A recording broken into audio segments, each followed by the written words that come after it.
Welcome to this week's edition of Dugout Dish Podcast. I'm Andy Kirikides, joined by my wonderful co-host, Keith Glasser. How we doing? Great. How are you? Got another wonderful guest on today. I'm going to kick it over to you for the introduction. Sure. Tonight we're joined by a longtime baseball guy, has traveled all over the country coaching baseball, bunch of divisions, great baseball mind, and someone who I'm super excited to have on the podcast. Wish I could get to coach against him in the Liberty League, but I have since left. But tonight we're joined by the new Vassar head baseball coach, Tad Skelley. Tad, thanks for coming on the podcast, man. Yeah, thanks for having me. I'm excited to be here. Yeah, it's great. The Brew Crew, where we had the Liberty League reunited here. Andy coached there. Now you're there. It's where we got this. We got the whole Liberty League going. And I would be remiss, and I don't mean to rub this in, but I am going to shout out my RPI, my former employer. They did knock down the Liberty League championship this past weekend, and I was super excited for those guys as I've watched from afar for the last 3 years, silently rooting for them to be really good. So I was excited to see those kids be able to knock down the championship this year. Yeah, you and Falk have done a good job. It's a good team, and they're tough and they're really offensive, and I think they have just enough on the mound to kind of get them through. So you guys have done a really good job. Appreciate that. Falk got him the rest of the way, so I'm super happy for him. I'm happy for that program. It was nice to see. But enough of the pleasantries. Before we get going, go ahead and give our listeners a quick rundown of how you got to be the head coach at Vassar. Yeah, so I played at Wheaton College in Massachusetts for 4 years, and had a career I'm really proud of, and a lot of team success, and was actually offered an opportunity by Coach Podbelski to stay at Wheaton and coach. And I took a job in sales instead of doing that. And, I think I was really concerned of do I want to just stay at Wheaton to be with the guys, or do I really want to coach? So I followed my economics degree and figured out pretty quickly I made probably the wrong decision. So I actually took a job in prep school, coaching and teaching at Cardigan Mountain School, which is in Southwestern New Hampshire, near Dartmouth, and loved the coaching. Felt like I needed a more competitive, atmosphere to coach in, and was fortunate through my Wheaton connections to have Coach Podbelski connect me with Jesse Woods. Got connected with Jesse. Jesse was at the time the first assistant at Notre Dame, the University of Notre Dame, and now a job that's really prevalent in the Power Four conferences is director of baseball operations.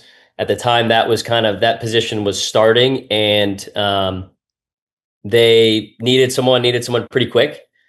And I had made the decision to leave Cardigan and went out and had 9 different SEC, ACC camps that I was going to work, and was going to live out of my car for the summer, and travel down to those places and kind of do that and give it a go and see if I could do it, see if I could learn and meet people. And 2 weeks into that, Jesse called.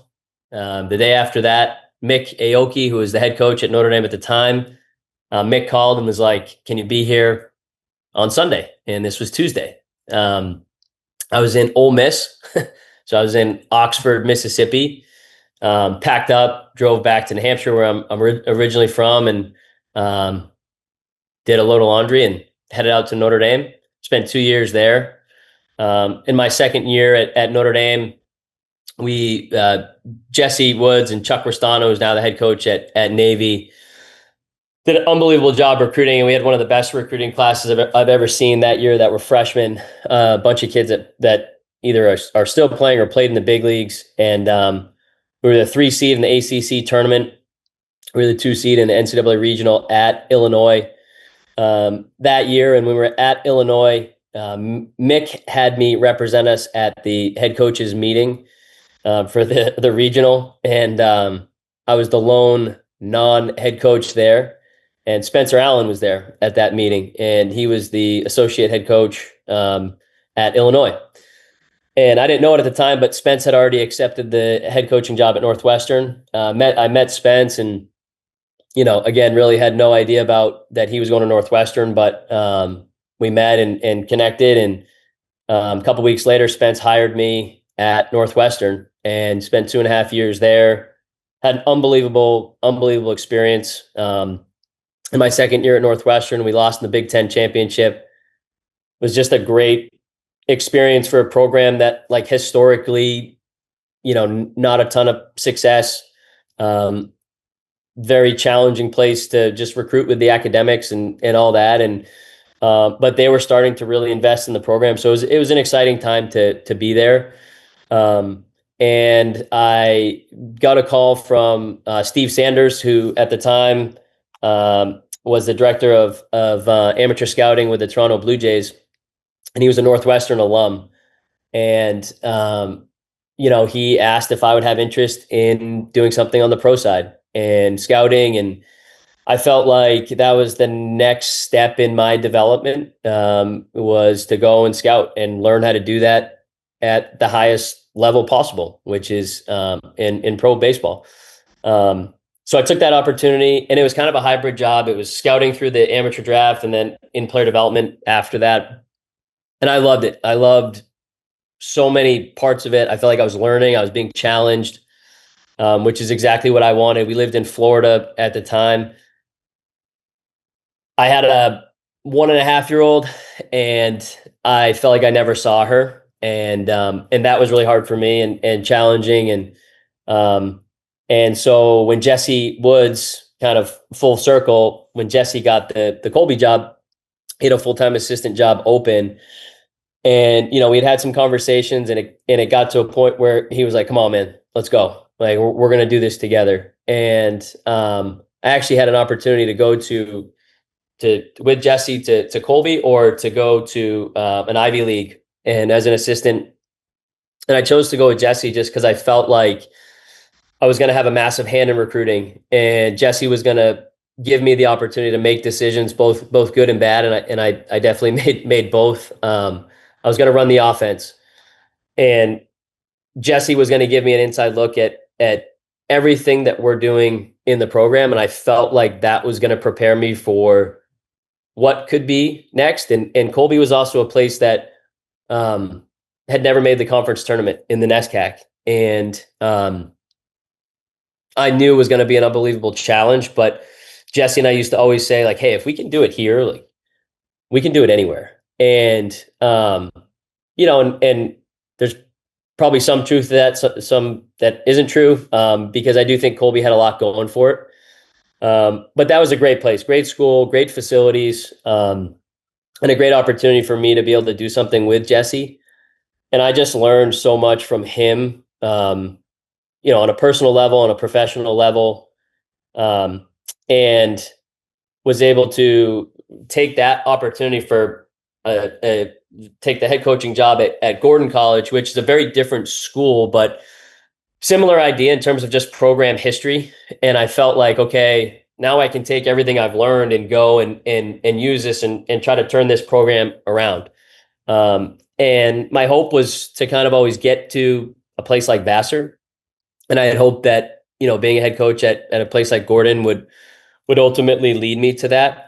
I thought I would be at Gordon longer. But Vassar came open and earlier than I would have expected. And I jumped at the opportunity and to be able to come here, and things lined up and worked out. And the process was relatively quick, I felt like, and my wife and I knew that, like, this is where we wanted to be. So that was my path. Yeah, I think you're like a lot of guys who we've had on, and I think it's a common thread. I think it's an interesting thread, and I think it's an important thread. You sought out things that were difficult, but you also had a chance to learn from some people that you had a ton of respect for, and got a chance to figure out all the different pieces of the puzzle that go into it. And I can't speak to it personally, but Keith can. Like, being a head coach is a different it's a different ball of wax. And when you get different mentors and you get someone like Jesse who says, hey man, you're going to see under the hood. You're going to learn how all this works. We're going to do this together. And you get a chance to see how you can put all this stuff together. Like, it prepares you for exactly where you are now. And I think it's something that we circle back to quite a bit, that how important the people are, and the people that you're around, and the people that influence you, and the things you learn from them. I know I was lucky. Me and you have some crossover with some guys that we're pretty close with that I worked for, and Keith talks about it all the time with some of the guys that he had a chance to work for. But you learn so much when you get yourself around some really good people, and it sounds like that's exactly what you were able to do. And now you got a chance to build that Vassar program up. And I know personally somebody who's coached there. We were in a similar boat when I got there with John, that there just wasn't any success previously. And you got to kind of figure out, like, how do you get it there? And it's a fun challenge to take on. And I'm excited to see you build that program up, because it's a cool place. I always hold near and dear to my heart.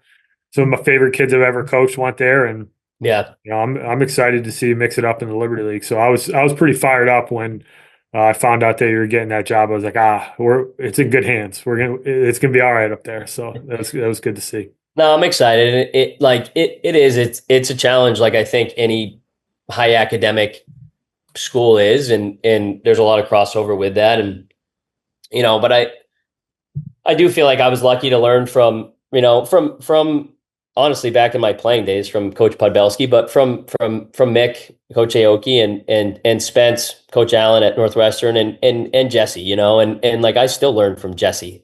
Like, I hope we get to play. I don't know if he's ever going to want that, because we're so close, but like, I talked to Jesse this morning, and we sometimes recruit against each other, and we're probably saying a lot of the similar things, because I'm probably repeating a lot of the things that he said, because they're things that I believe in and that we do here. And,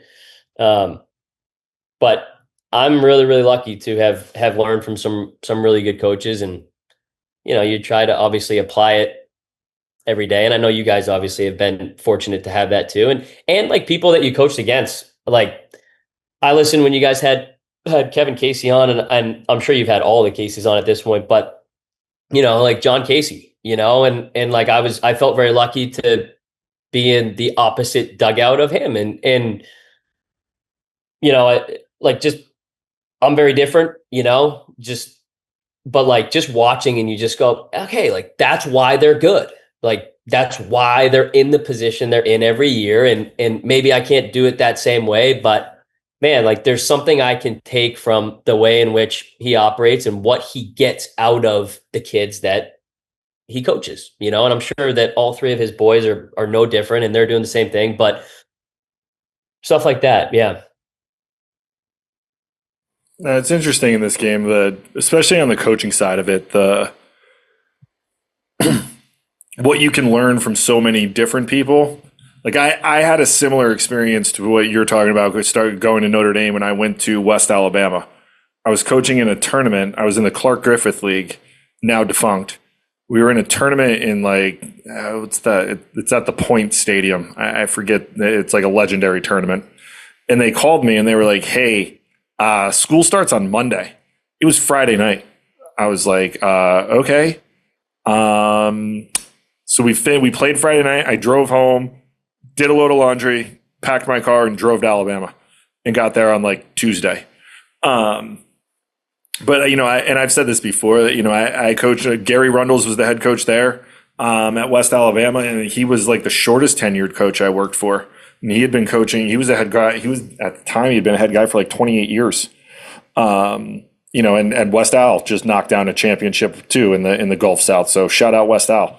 And then Coach Rossi at Siena, who I still talk to weekly. 55 years or whatever. Like, God bless. And then Carl was 35. And I think those guys, they've forgotten more than we know about the game. And I think you can learn so much from them, and you can learn, I think when you're a player, you don't see that side of things, right? Like, how many of your guys have, maybe not so many nowadays, but the kids who go on to coaching and then within like 6 months they text you, they're like, yo, this is far different than anything I ever thought that it was as a player. And you're like, yeah, it's a completely different animal. And, it opens their eyes. And I think that when, with playing at Wheaton and being surrounded by that coaching, I mean, those guys are, they're so good. Right. And I always thought you could always learn something from somebody along the way. Sometimes it could be good. Sometimes it could be bad. Right. I don't want to do that. But if you're smart enough about it, when you go through it on this side of things, you can really pick up on things that guys do and teams do that you might be able to work into what you do. You're right. We can't do what old man Case was doing. He did it for so long and it's different, but that dude won a lot of baseball games and he is so fun to be around. We would go to show ball and I would just sit next to him and ask him questions, just for that reason. Hey man, you've won a lot of baseball games. Let's talk. And I one of my favorite stories, and we'll get into it here in a second. We were playing, it was 2021. We were playing that condensed season and David had just taken over at Ithaca. And I'm standing in the third base box and all of a sudden old man Val is standing next to me. He's like, hey, what's going on? I'm like, hey coach. And we start talking and I was literally a minute in, I was like, hey, the game is actually going on right now. He's like, oh yeah. I was like, well, I'll come out early next inning. He's like, okay, yeah. And I come out every inning. I went out early and we just stood there and talked. And I was like, this is just free. This is just free learning right here. Val's won 1,800 games in college baseball. He's won national championships.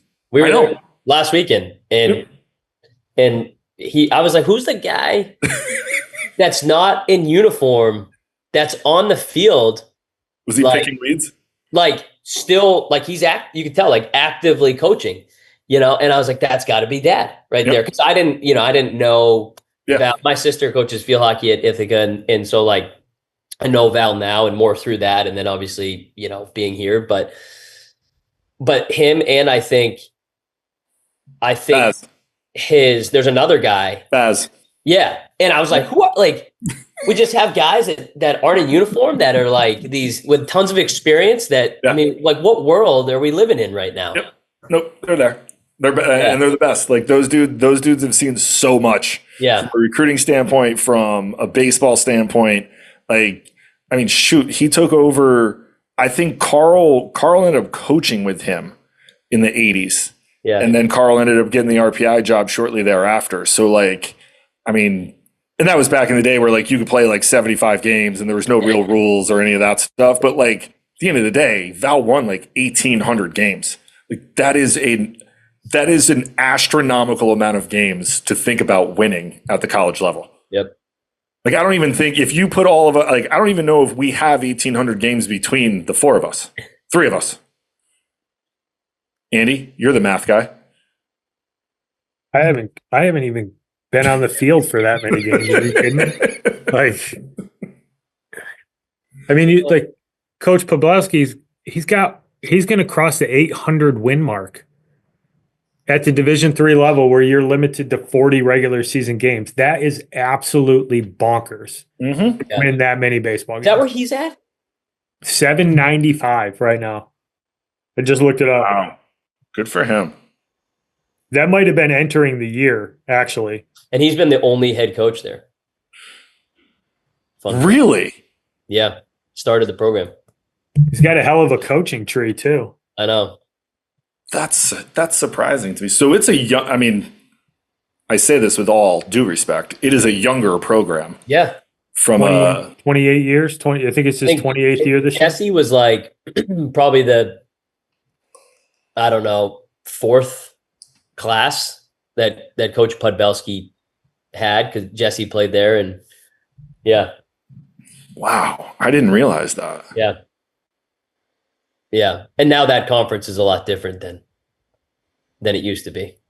Whoever wins that, who won it this year? Salve.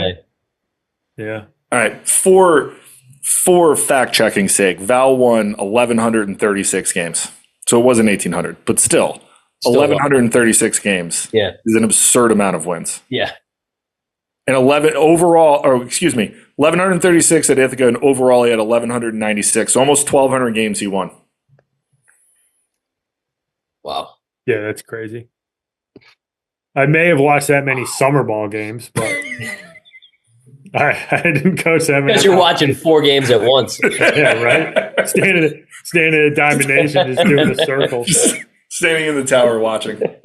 finding that elevated spot at the New England baseball complex, so you see all 3 fields. Yep. Or the baseball heaven, you could stand in the tower. Yep. Way back in the day, and you just wander around, which didn't exist when we all went through the recruiting process. No, definitely. All right. How do you guys find players at Vassar? Let's get into this. Yeah. Well, it starts with the academic component, and there, for us, there has to be an academic fit. And, even probably some of the other places I've been at, certainly the 3 other really high academic places, I would say more so here. I do think, and I've only been here for a year, but I wouldn't say conversations start and end there, but they really need to definitely start there. And just in an effort to not waste everyone's time. And then, I think from there, it's how do we, player acquisition, like how are we figuring out who these guys are? And it's people like you guys, right? And I don't know if you guys would consider yourself consultants or, but people that are helping advise in the recruiting process. And it's high school coaches, it's travel coaches, it's people in certain areas that we trust. And I had to rely on that so much last year with the 2025 class as my first recruiting class here, and I had to replace 13 guys at a school as academic as Vassar is. Like that was probably the greatest recruiting challenge I think I've had in my career, and not that I've done it for that long of a time, but it was unbelievably challenging and stressful, and trying to figure out a new place and the way in which we do our reads with our admissions office and what we value and what we don't. And, that was challenging. And I had to rely on relationships because there's just no way that, as much as we want to get out and see people, and, I think when people, not just Vassar, but any high academic school, you look at like the endowment and how big that is. And it's a sexy number and all that, but like, what, our recruiting budget's not going to be that big. And that's a reality for a lot of us. And that's, us and our peer schools, which would be, most of the NESCACs and others. And we have to get pretty creative. And, sometimes, we're going to utilize video. Obviously everybody does that. I want to feel like I can go see every kid that we're recruiting, but that's also not realistic as much as I'd want to say that. Sometimes last year I had to rely on guys that I trust. And sometimes it was, again, a travel coach or someone in the position that you guys are in. And honestly, sometimes it was people like Jesse, and who would say, "Hey dude, I saw that kid. Like he's a really good player. And, this is what he can do." And, the timing of when I got hired, I couldn't see the kid but have been able to establish a really good relationship with he and the family. And, they've been on campus and have kind of fallen in love with all that side of it, but unsure on, the athletic side. And, so relationships and that's like, that goes way back to me at Notre Dame. Jesse and Chuck Restano used to always talk about that. Recruiting is relationships. Recruiting is relationships. If you want to be good at recruiting, you have to have good relationships with people.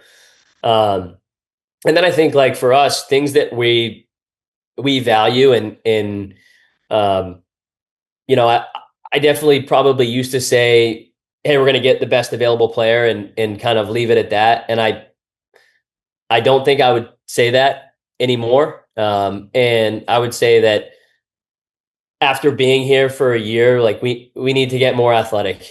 And and we can, and I think like we can absolutely do that here. You know, and I think that there's just so much value. The way that the game has, I don't know if, I mean, changed a little bit. But if we're athletic, we just present an opportunity to impact the game in just so many different ways. I think we can develop at a different rate through being athletic, being in the weight room, being committed to that. And I think that now, having seen for a year our strength and conditioning coaches and what they can do, um, that's the thing that like we're just going to prioritize over everything else. Like in this league, and Keith, I know RPI is probably built a little bit different. Like those guys can really swing it, and we want to be that way too. But like we have to be able to bunt, we have to be able to run, we have to be able to hit and run. We have to be able to just execute situation, and we have to be able to defend and play defense. And we have to be able to win 2-1 baseball games. And sometimes like that's just we're struggling to hit that day, and like we get hit by a pitch because we're willing to, you know, be on the plate when we're struggling to hit whatever it is, right? And we'll find a way, and then we can steal second base. And then, you know, bunt them over, and we hit a ground ball and we score a run. And so I think like I do have a vision for us of being a team that like we're acquiring guys that are built that way. And you know, I love the big guys that can hit and swing it, but there is an element of like, man, like sometimes guys, if that's all they can do, like you better be damn sure that that's what they do, and like they're gonna do it. And you know, I've seen a lot of times too where you think guys are gonna do it, and they come in and they're not that, and there's just nothing else that they, you know, there's not a lot of other ways where they can impact the game or impact the program. And you know, and then like the thing I tell to kids on the phone, it's important to us, is we want winners. And I think like Vassar attracts high achievers academically. Um, and we want high achievers on the baseball side. And I think like that's what winners are. Winners are guys that like want to be good, and it doesn't really matter what they're doing, whether they're picking something up that day and it's new to them, like they just want to win.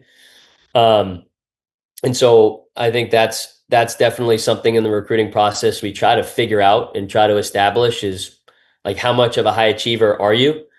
And we did it at Colby, and we do it here. But like if you're interested in Vassar, I know you're a really good student. And I know that's really important to you, and it has to be in order for you to come here. But I really want baseball to be really important to you, because it's not an easy place to play. It's just not. And it's going to challenge you in so many other ways that you have to really want to compete and want to play baseball, I think, in order to be successful here. And I just think that's a small way that we can do it a little bit different here. And, you know, and hopefully do a good job recruiting that way. You hit on two things there that stuck out to me. The first one is the defensive component. And I think this gets overlooked a lot. Maybe not overlooked, but I don't know if it gets talked enough about in the recruiting process, that how important it is to be able to defend, right? Yeah. You get to college, the margins are so thin. If you can really play defense, you're going to be in a lot of baseball games, right? And obviously pitching is a component of that, but the position player who is athletic is generally going to have a higher defensive ceiling, right? And we focus a lot of times, and I use as a broad term, but oftentimes we focus on the exit velocity and the 60 time and how hard can you throw the ball across the infield. And like, that's all well and good. But at the end of the day, can you catch the ball? Do you take good routes? Can you do more than just make the play you're supposed to make? Right? Because that's the thing that doesn't show up in fielding percentage, is can you go and take a hit away from somebody? And that stuff moves the needle at any level of college baseball. And if you look, we're coming up on tournament time here, right? For Division III, everything's getting settled. I believe the brackets got selected today. Division II, we got 2 weeks left before Division I brackets come out. Every team who's going to play in those tournaments or go far in those tournaments, they are going to catch the baseball at a really, really high clip. And they're also going to be able to go take hits away from guys. And I don't think it's as conducive to Twitter and social media to show defensive highlights. But you're not the first coach to bring it up, but you're the first one of the guys who's actually like dove into like, we need dudes who can play defense. Yeah. Because you're absolutely right that everybody loves a dude who can mash. But if you're having a bad day at the plate or you're going through a stretch where you're really struggling, is there other ways you can help us win a game? Yeah. And it's such an important thing, and it's one thing that we try to impress upon on the podcast and guys that we work with is like we got to be really good on the defensive side, because at the end of the day, once you get there, if you can really defend, you're going to be able to find a way to get on the field, because you can always create offense. You can't manufacture defense. Like you can either kind of defend or you can't. Yep. So that stuck out, and then the other piece was. In the academic world, it's you want the kids that are baseball players who are really smart, not smart kids who play baseball. And that's what it takes to be really good, is that you need the combination of two, but you need the athlete who's an excellent student, not the excellent student who happens to like to play baseball. And that's what moves the needle. And I think that gets 100%. flip-flopped sometimes in the high academic space, that it's like, well, I'm a really good student. I could go play in the NESCAC. You need to be a really good baseball player first, and then you also need to be a really good student. And Yep. I think it gets flip-flopped sometimes, or at least in some of the conversations that we have, and understanding that the baseball talent has to be there first. But then the first question you're going to ask once you find out, like, hey, that kid's pretty good, now it's going to be, hey, can you send me your transcript? I got to make sure you got your APs in line. I got to make sure that your test scores are going to be where they're going to need to be. And I think that gets twisted a little bit. Yeah, I think it does. And it's something that we're doing actively here, and just I don't want to say different, but like it's just an emphasis for us in the recruiting process. And like I'll always talk about my 4 years at Colby, and like I know Andy, like we brought in two guys that you worked with, or with the Supreme, and like that's who they were, right? Like they were baseball players that also were really, really academic, that put a high value and emphasis on their education. And and that's just like, that's what we're looking for. And I think sometimes kids too, and when I talk to them on the phone, like they think that's what I want to hear, is talking about school. And like, yeah, right, like we need to know that it's important, because like you're not going to be able to hang here if it's not, and like admissions is there for the checks and balances anyway. Like they're making the decisions. Like we have no, they're making the decision, and but we are making the decision on the baseball piece. And what I don't want to have happen is have guys come here that just for them, like baseball is important, and like, yeah, it helped me get here, which is great. And like, I like it. I want to be a part of it. Like that can't happen, because it's just not easy. We ask too much, um, and with the academic rigor here, like it's going to be hard. It's going to be challenging. You have to really love it. And you know what else? Like Keith knows this. We've never won a conference championship here. And like I tell every kid that I talk to on the phone, I talk about that, because it's important to me. And it's important to every kid in our 2025 class. They're well aware of that. They want to be a part of the first group to do that. And every 26 that we're talking to, it's the same thing. Like, there have to be some shared values, but like, again, like that competitive component of baseball, like you have to want to win. And, as we continue to change that part of the culture here, like that's how we're going to do that. It's how we did it. That's how we did it at Colby. And it's exactly how we're going to do it here. And then just stylistically too, I think a little bit like you were referencing the defense, earlier, and I think we probably could have hit a little bit better this year. Our group, we made decisions to play in three different positions, the defense, over what could maybe have given us a little bit better offense. And because I felt like our pitching was giving us a chance, and we needed to complement the pitching with defense. And I think we have the opportunity to get a lot better defensively. But I played in a program that was built on pitching and defense, and I got to be a part of it for 4 years. And so I believe that's how you do it. And the other piece is like, what do guys always want to do, position players, when they get to college? They all want to go hit in the cage. Nobody's like, oh, I'm going to go take extra ground balls. Typically, there's not a lot of Nolan Arenados that just really love doing that. Everyone wants to go hit. So I think you can develop hitters a lot easier than defenders, in my opinion. Well, pitching and defense travels too. Yeah. I think it's like, but it's true. And I think that there's so many people, and we talk about this a lot on here, and it's important. And I always like to beat the drum on it, because I think that in today's youth levels, we've gotten away from the defensive component of baseball. Like, generally speaking, there's 3 phases: pitching, hitting, and defense. But if you're a position guy, you have to take care of 2/3 of that portion of the game. And you can't write a lineup with 9 DHs. Like, only one guy can hit in the game without putting a glove on his hand.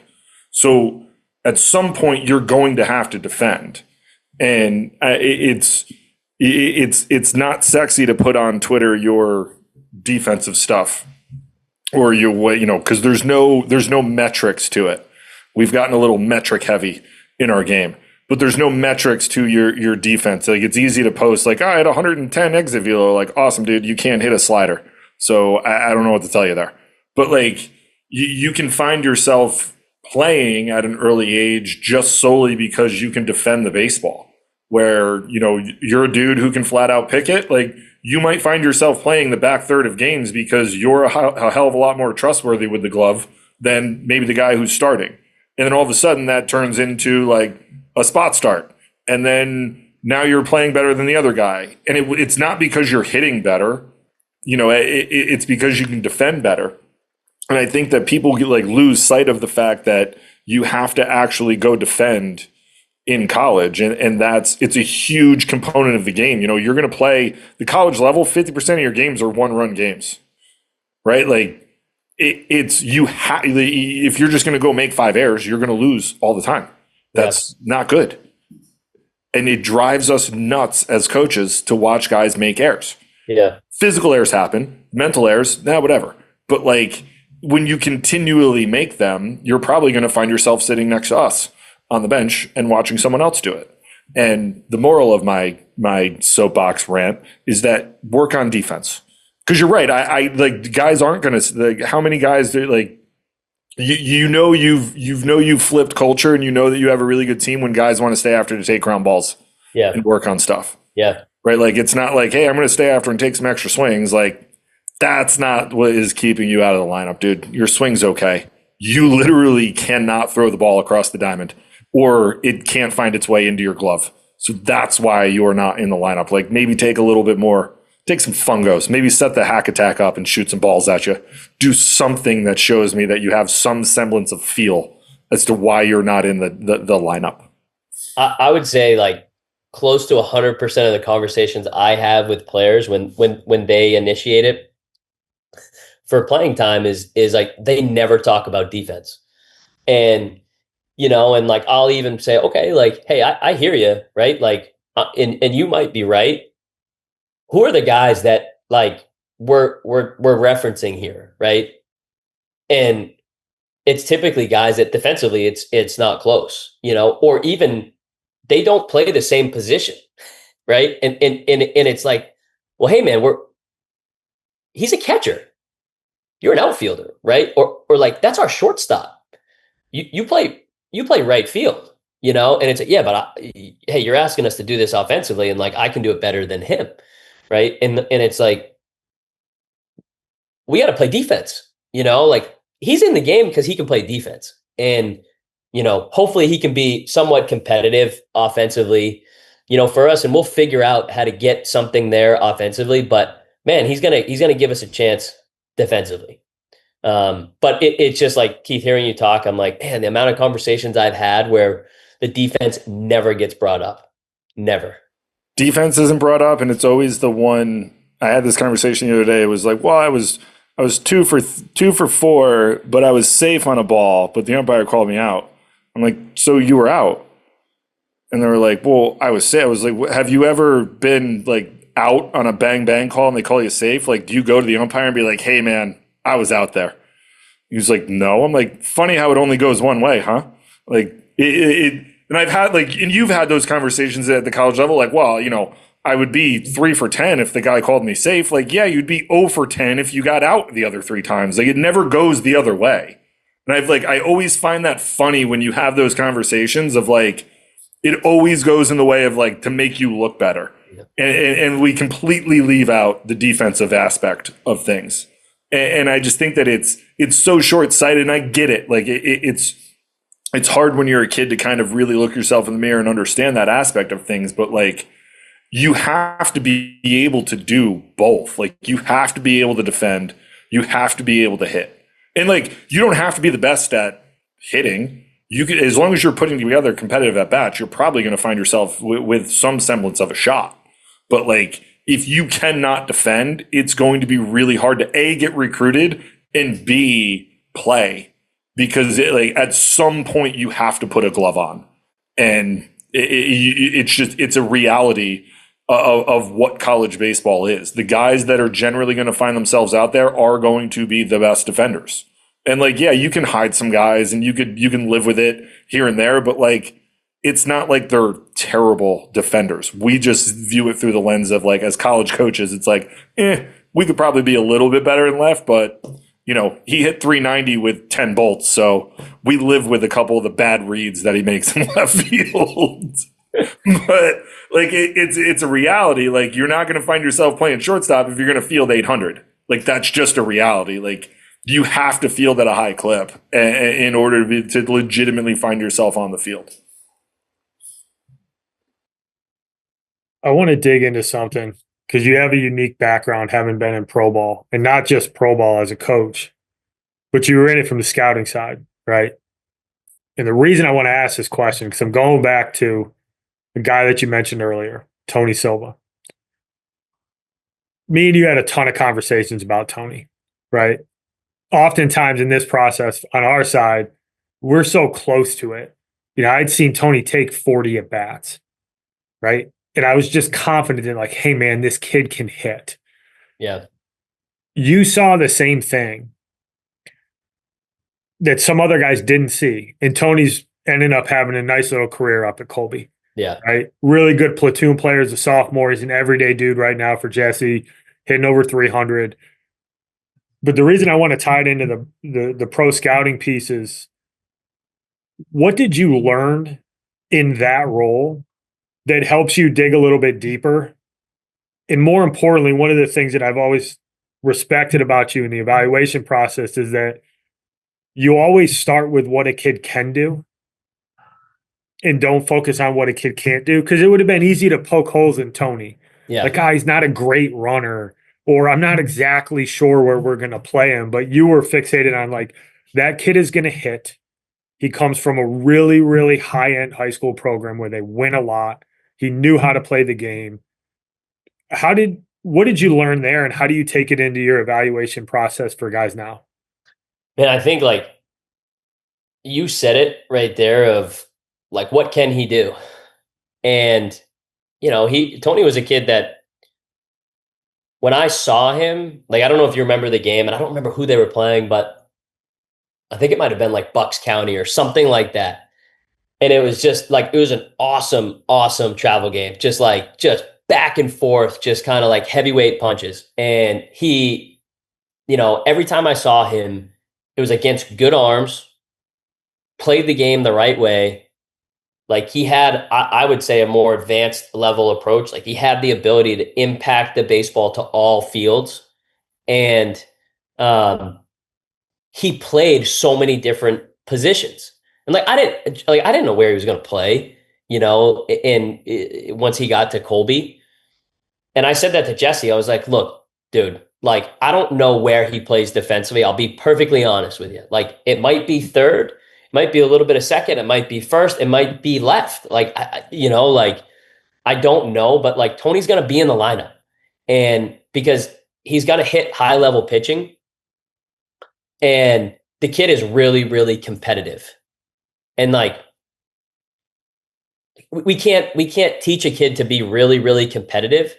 And I just think he's going to figure it out. He's going to find a way to figure it out. Comes from a really good high school program and a really good travel program. And like, you can't teach that. I mean, maybe you can. I can't teach that, I should probably say. And, in terms of the scouting, like I definitely have been around guys, and I was very lucky. Like in 2018 was the year that I scouted, and I basically had to try to see guys that we felt like were going to be top 10 rounders in the Southeast. So like I saw very good players, but being around other guys that were at games, that's what I felt like. You'd hear conversations and they're trying to figure out like, what is wrong with this kid? What's the one thing, or what are the 2 or 3 things that is wrong with the kid? And there probably is, like there is with all of us to a certain extent. But like, I would sit there and be like, man, but this kid is like, this is a 70 grade tool that this kid has, and I think sometimes like we do lose sight of the things that someone, or, whoever it is we're evaluating, can do really, really well, if it's exceptionally well. And, those guys are player haters, those scouts, and that's okay. And they're probably great at picking apart that stuff. But, I've always felt like too, man, if someone does something really, really, really well, like that's something that might be worth not taking a chance on, but like, this is going to work because they're going to do this exceptionally well. And I would argue like now I've probably transitioned more to like the speed game of it. And like Tony's a really good player. I would take Tony. But like, I think even more so now, I mean, there's programs that I think are like doing what we're trying to do. And I don't know if we're going to get the kid that's like really that fringy Division I, and we're competing with some NESCACs like in the recruiting process that, are going to have some, fancier tools at their disposal and, the facility, that sort of thing. Like, maybe we can have better relationships in the recruiting process, and maybe there's something about the school that can differentiate us in a positive way. But, for us, I feel like building through the middle of the field with, I don't want guys to necessarily look like me that are 5'7", 5'8" in a good day. But guys that like can impact in a lot of different ways. And I used to think truthfully, like, hey, you got to be good in the middle of the field. And like, so you recruit good players in the middle, and then you build around those. Like you go get third and first and left and right. And I would argue now, like, no, just continue to recruit the middle of the field. Like, just keep recruiting the middle of the field, and like those guys can go play everywhere else. And I always knew that, but I never did that. Like, we still always like, you're going to recruit a third baseman, you're going to recruit a guy that can play the corner outfield.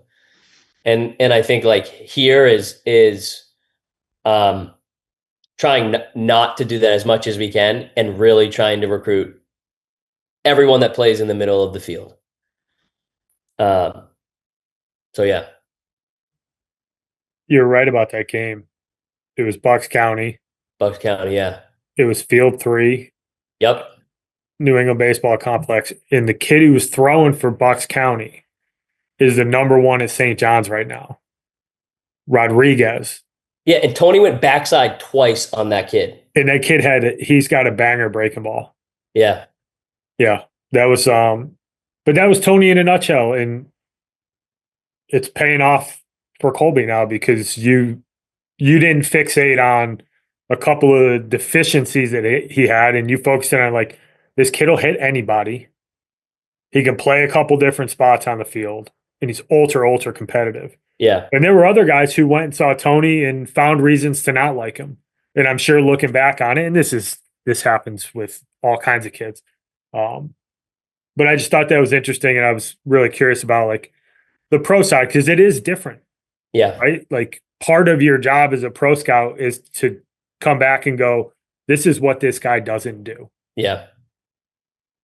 But as I got older as a coach and got around some guys that I thought were really, really good at what they did, that was one of the things that I picked up on is like, don't start with the things they can't do. Tell me what they can do.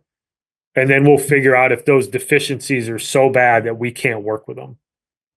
Because to your point, you can miss out on guys who do things at an exceptional level because you nitpick on something they don't do really well, right? And like Tony had a really advanced hit tool that was going to play probably wherever he ended up going. Like I think that Tony would have been able to hold his own at a lot of different levels in college baseball. Yeah. But no, it's an interesting take, and I agree with you about the middle of the field, like because it goes back to being able to play defense. Yep. If you're athletic, guys can move well, guys can throw well. You can put together a more complete lineup, and I also think that offensively, athletic guys have a higher ceiling. And to your point, I think it's easier to develop guys from an offensive perspective, not just hitting, right? Because I think that this is another layer to the college game that gets put to the side in a lot of these conversations that you're not playing hitting, you're playing offense, right? So it's not just about, and I know we love home runs and we see all these highlights on television, all that kind of stuff. And I love home runs too. They're awesome. Big doubles fan. Love a good double. But how guys can manage at bats, how can they find ways to get on base? Do you have guys who understand what a productive out is and understanding that it's a lineup of 9 guys that are trying to score runs, not a lineup of 9 individuals that are trying to hit. And it's very different than in high school because usually you just lean on like your 3, 4, 5 guys and somebody's going to smash a ball with somebody on base and we're going to win a game. But in college, you need guys who can move the line. You need guys who can take a 12 pitch at bat because that 12 pitch at bat in the second might be the reason you get a starter out in the 5th instead of the 7th. And understanding like the trickle down effect of having a good offensive team, not just a bunch of guys who swing the bat pretty well. So I think that gets missed. And when you're trying to play like you played at Wheaton, where the details are really, really, really, really important. You give you more. I think you give yourself a little bit more room for error too, because similar to like Keith was talking about with defense at the front end, guys who take good at bats, guys who can move the baseball, guys who can really run the bases, that stuff doesn't slump. Yeah. I use the term all the time, like we need to play offense, and like even just like when we're hitting at practice, I'll say to guys, hey, we're going to play offense now. And like, we're going through our BP rotation, but we're not just sitting, we're not swinging. That's for sure. Like you can go do that, with your hitting guy back home, you can go swing. But we're also not just sitting in there hitting, and like I'm talking about it, we're going through our end of the year meetings now. And hey, how many times do we just have like feel good rounds, or how many times are just gap rounds that we just like, you don't do that. We're not doing that. We're trying to do things very intentionally of like, how can we score runs? How does this group with this personnel, how can we play offense to the best of our ability to score as many runs as we possibly can?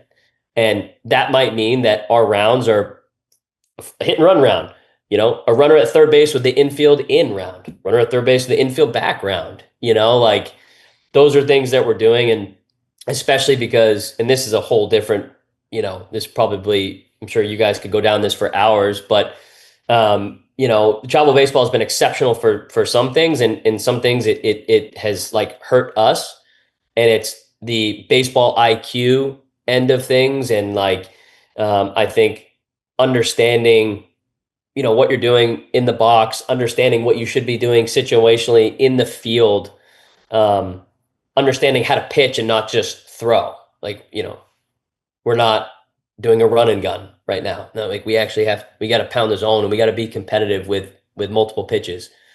And again, travel baseball has just elevated the talent in all the different facilities that have popped up everywhere, and that's been exceptional. And but in some ways, like understanding how to play the game and back to like playing offense, like those are things that like I think we have to as college coaches scale way back and like dive into a lot more now, because kids are coming in with, I just think, a lower foundation of how to do that. Yeah, I get asked this a lot talking to other coaches, high school coaches, travel ball coaches, guys that we communicate with, and some of them will be like, "Hey, like, well, what did you work with? What were your big pieces from a swing perspective at William and Mary?" I'm like, "Nothing, man. Like, yeah, we made some tweaks to some guys because you're always looking to tighten the screws, but 95% of my conversations with those guys were about approach, pitch mix, timing, adjustments, pattern recognition. You're talking in-game stuff, understanding like, hey, that guy's been through the lineup one time. He's thrown 9 breaking balls. He's only thrown one of those breaking balls for a strike. Or he hasn't thrown a ball into a right-handed hitter all day. So like giving him, those were the conversations I had as a quote unquote hitting coach, right? I wasn't a swing coach. And I would venture to guess that most guys who coach in college, they're not swing coaches. They're offensive coaches. A lot of it's conceptual, most of it's preparation, most of it's mindset, being able to understand situations and what a guy's going to try to do to you. Like that's a shortcut to being a good hitter, is that if you can narrow down the probabilities of what a guy's going to try to do to you, or just understand pitch mix, right? Like, hey, this dude can't throw a ball arm side for a strike. Yeah. So we can eliminate a side of the plate. And if he does, okay, like we'll lean on that. That's okay. But I thought that was where the biggest difference between a swing coach in these facilities, and they have a place in this, right? A more efficient, effective swing gives you a better chance in the batter's box. But if you don't have the other stuff to go with it, it doesn't matter how pretty that swing is. And when you get to college, it becomes less about my approach angle and my extension and am I getting, the perfect V at contact. And it's more about, are we getting good swings off? Are we making good pitch decisions? And then what is the information that allows us to do that more frequently? And that's college baseball in a nutshell from an offensive side. Yeah. And that's not even getting into moving runners, understanding situations, productive outs, running the bases, which I think is probably where travel ball, for me, that's probably one of the biggest gaps, is being a quality base runner, right? The good first to thirds, being able to score from second on a base hit, dirt ball reads, like stuff that in college really moves the needle because the margins often are so thin. Yep. Is, do you have the instincts to go first to third on a ball that's hit to center field because that right-handed throwing outfielder's going away from his arm and he's not a great thrower anyways? Like, can we do that stuff? Or are we going to stop at second because nobody's going to yell at me if I stop at second base? And that's the stuff that I miss from a coaching perspective, is being able to talk through those situations and put kids in practice situations where they can fail. Right? Keith talks about it all the time, and like that's the best place for kids to learn how to do things. And in college, at least where I was, specifically at William and Mary, we tried to create an environment where our guys could play in high gear and we could coach them so that they knew this is what I was capable in a game setting. And they weren't second guessing anything. They knew they weren't going to get yelled at in practice for a decision. As long as it looked like it was an aggressive decision, we're going to learn from it. In that practice environment in college, it's so different than in high school, where you're probably just taking BP and guys are playing catch. Like, practice in college isn't about tee work and front toss. It's about trying to get better at playing the game of baseball, not the individual components of it. That's my soapbox for the day, Keith. Right, yeah, I mean, you're right. I think that this game is tough, right? Like it's we see the game, and this is not it's not a pat on our own backs. When you've seen the amount of games, now we haven't seen as many as Val as we talked about at the start of this, but when you've seen the amount of games that we've all seen, like, and you coach it and you choose this as your career to do this, like, we see the game differently than just a random person who wants to watch baseball. Like, there's certain things that like we key in on that we like that tell you this is good, this is bad, whatever, right? But the problem that I think where people get jammed up and where kids get jammed up is that it's so situationally driven, and it's such a higher concept of things that you have, like, that we think about when we talk about this, which is why we do this podcast to try to dumb it down as best we can. But like, you know, we were talking about it a couple of weeks ago, and it's very true. Like, from a base running perspective, it's something that gets lost at youth levels. I'm not blaming anybody. It's tough to do. But like, if just something simple from it to us of like, yo, the right fielder is running to the line away from his throwing arm, he can't throw you out at third base. Like, that's a free first to third right there. But that, like, trying to explain that to somebody who has no idea what really is going on, like, that doesn't seem to be all that simple. Like, yeah, but it was like he was getting to it. Like, yeah, but his momentum's carrying him to the right field foul pole. He's going away from his throwing arm. So, like, he's right-handed. He's running this way and running away from it. He can't turn around, set his feet, and throw you out at third base. Like, that's not going to happen. And that, like, it's something like that to us that is very, very easy conceptually for us to kind of digest and understand. That when you say to somebody, like, if you said that to a 12U youth coach, they're going to be like, wow, I've never thought of that. Like, yeah, it's not, again, it's not to pat our own backs, but like, we just see this so differently. And I think sometimes it's hard for kids when, you know, you have to put them in situations in practice to get to some of those situations and coach them through it.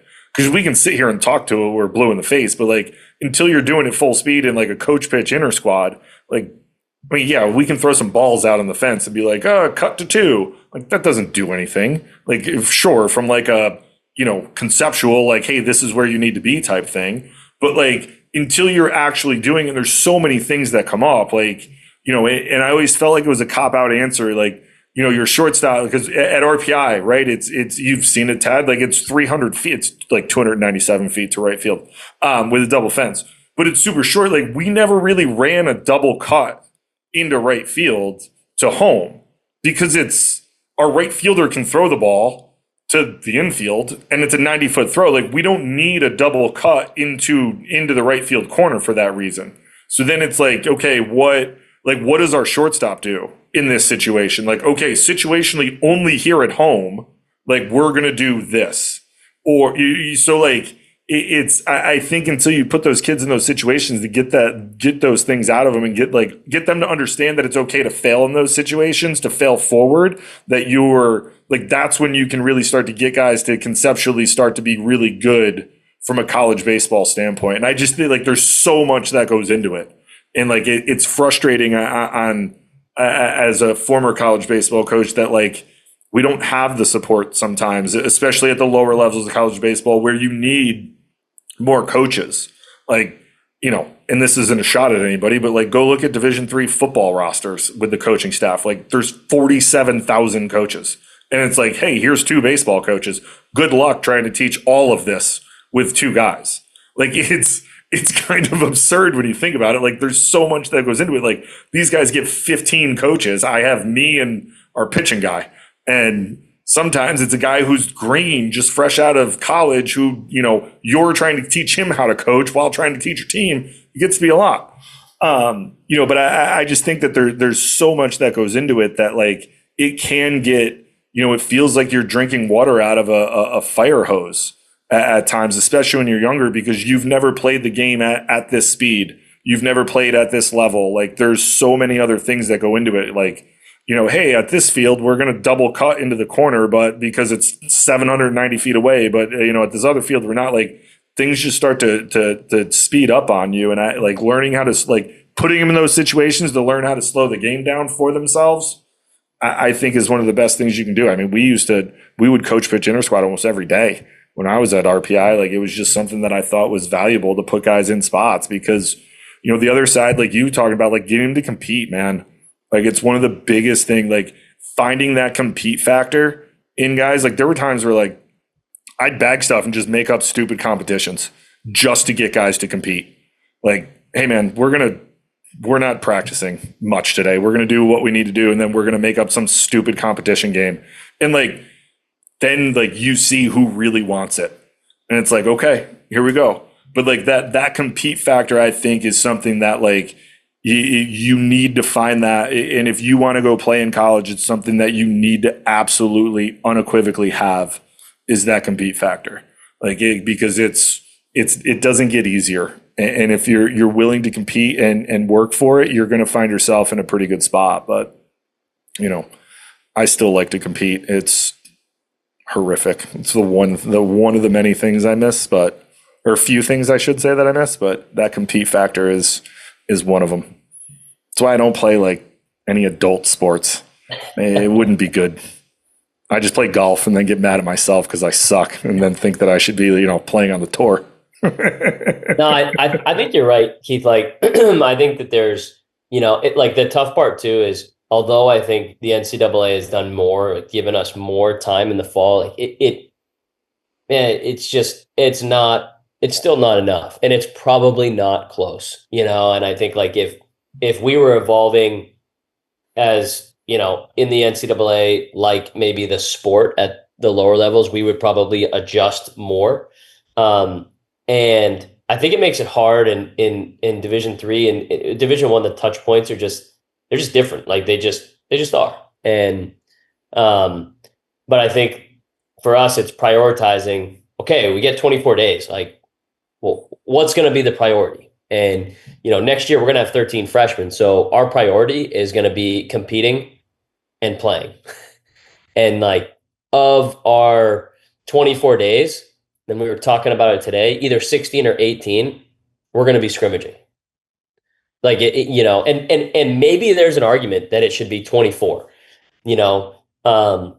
I think being cautious of like arms is probably the biggest thing there. But, like our guys have been made fully aware that like they need to come back from an arm standpoint and they're going to be ready to go, and we'll have them on a program so they can, but like we're going to compete and we have to, and and it's where we're at programmatically. But I think just in general, I'm assuming most everyone's going to be doing that anyway.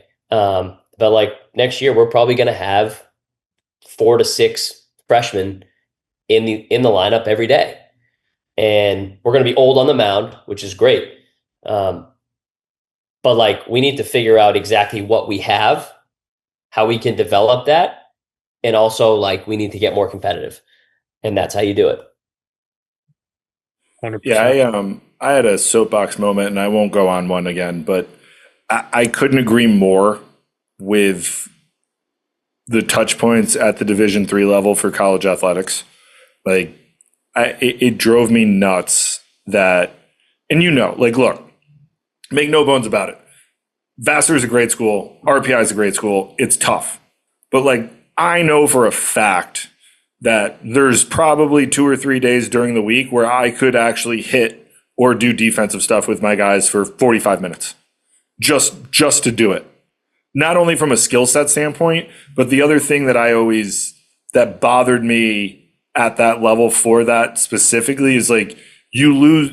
I don't want to say you lose touch with your team because you don't, but you kind of do. You know what I mean? Like if you gave me 2 hours a week where I can check in on guys and make sure that everything's going well, school's going well, whatever it is, but also they came to RPI, they came to Vassar, wherever it is, because they want to compete and play baseball. Like, why withhold that from them under the guise of like, well, it's too tough academically? Well, we're not prepping them at all for the spring, doing this in the fall, because the spring is a completely different animal where we're going 6 days a week, we're traveling, we're playing 40 games. Like, it is a completely different ball game in the fall or in the spring.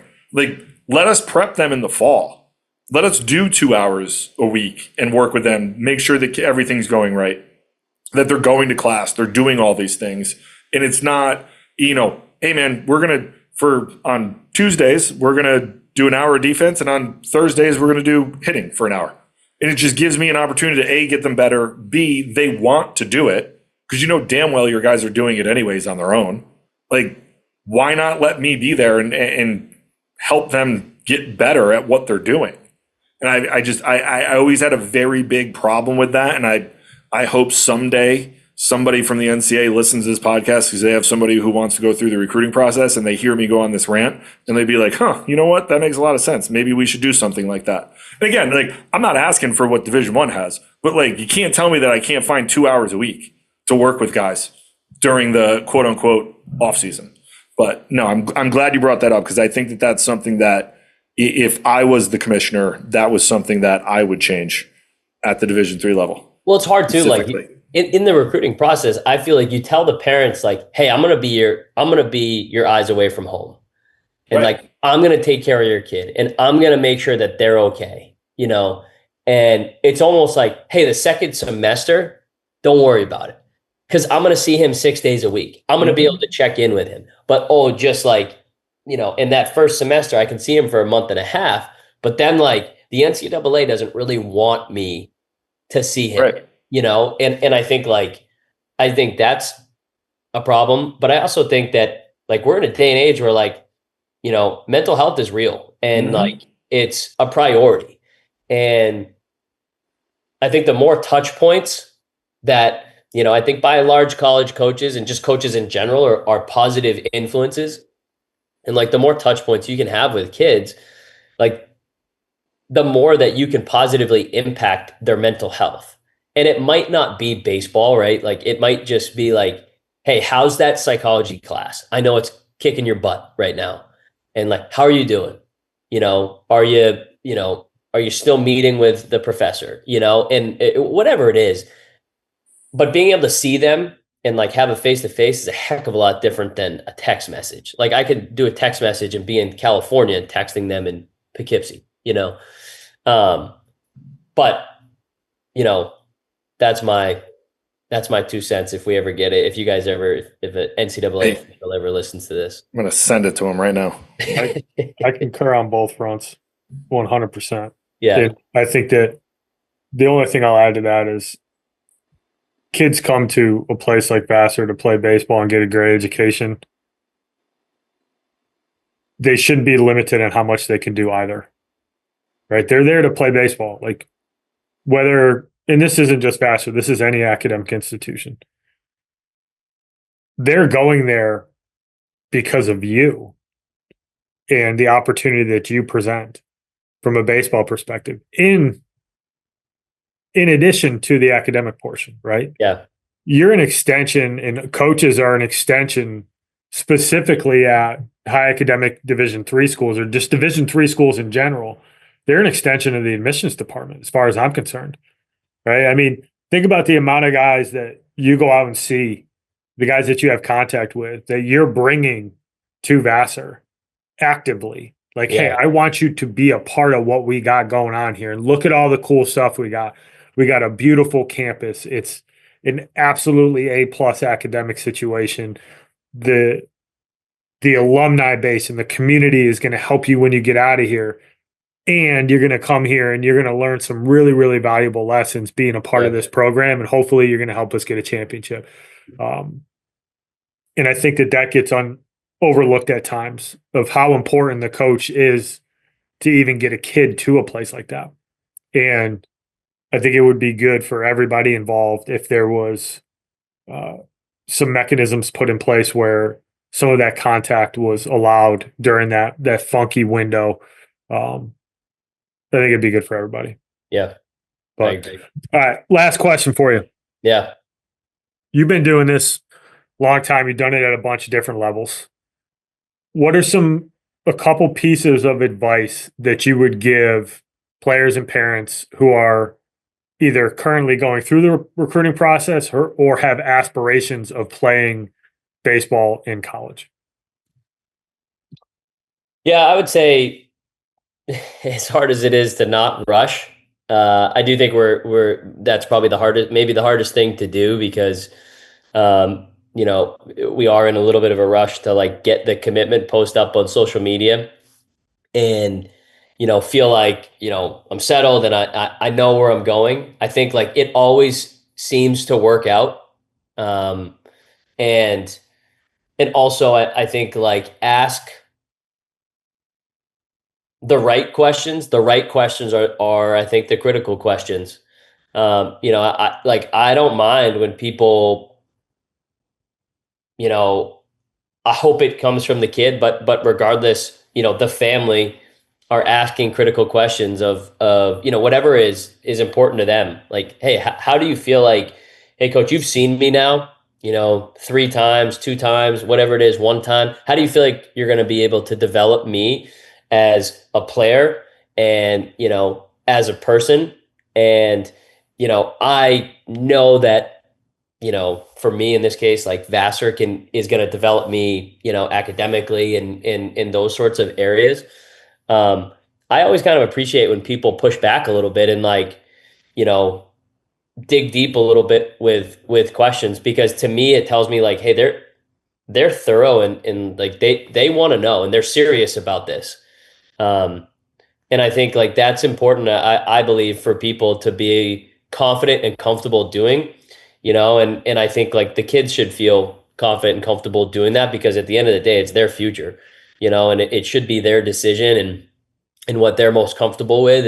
And um, I struggle at times when like I am the conversation and, you know, and kids are just like I have to guide the whole thing. And I'm like, man, like this kid might be great for us, but you know, based on this, I just don't think he's going to be. I'm not sure this is like the best. I'm not sure I'm the best fit for him, you know, um, you know, so I would just say that like when it's right, and you know it, but don't rush and don't be afraid to ask the hard questions and like the critical questions. I don't think like college coaches are going to get scared away by that.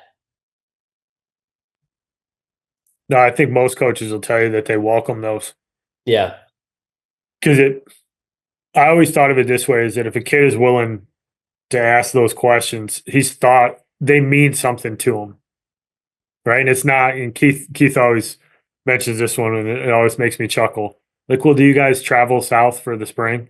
Like, you can look at our schedule. Like, if you're going to ask questions that have a little bit of substance, right? How are you going to develop me? How do you see me fitting into the program? Um, you know, what does the academic support look like? Like, how do we balance that? You know, I'm looking to be excellent in everything that I do. Is there a support system for me to make sure that I'm able to be an awesome baseball player, but that I can also pursue my degree in biology? Like, I think that those are the things that it's always nice when it comes from the players because you know you can tell that they're invested in it. So I think that's really good advice. Yeah. All right. Well, Tad, you man, Appreciate it, guys. appreciate you coming on. Hopefully I'll run into you here in a couple weeks. Yeah. Maybe catch you up in Boston. Yeah. Where are you going to be? Yeah. Do you guys have your summer schedules kind of planned out or no? It's starting to come together as kids' schedules are around, but I'll probably be up in Boston for the Open would be my Yep. guess for sure. And then Yep. probably see me bouncing around Diamond Nation. But Yep. you'll hear from us. We Yep. got a handful of guys as we discussed earlier, so we'll Yep. keep you up to speed on all those dudes. I appreciate it. And we're going to do our best to obviously see those guys and um, keep doing what you guys are doing. Yeah. Thanks again, man. Appreciate your time, and we'll talk soon. Thanks everybody for listening. Thank you for listening this week. If you're watching on YouTube, go ahead and hit that subscribe button and smash that like button for us. Check us out on Apple Podcasts, Google Podcasts, as well as Spotify. You can follow us on Twitter and Instagram at EMD Baseball. If you want to find out what me and Keith do to help families and players navigate the recruiting process, go ahead and check us out on emdbaseball.com. Take a few minutes to check out our new online academy. I promise you'll get some good information out of that. Thanks again for listening. Check in with you next week.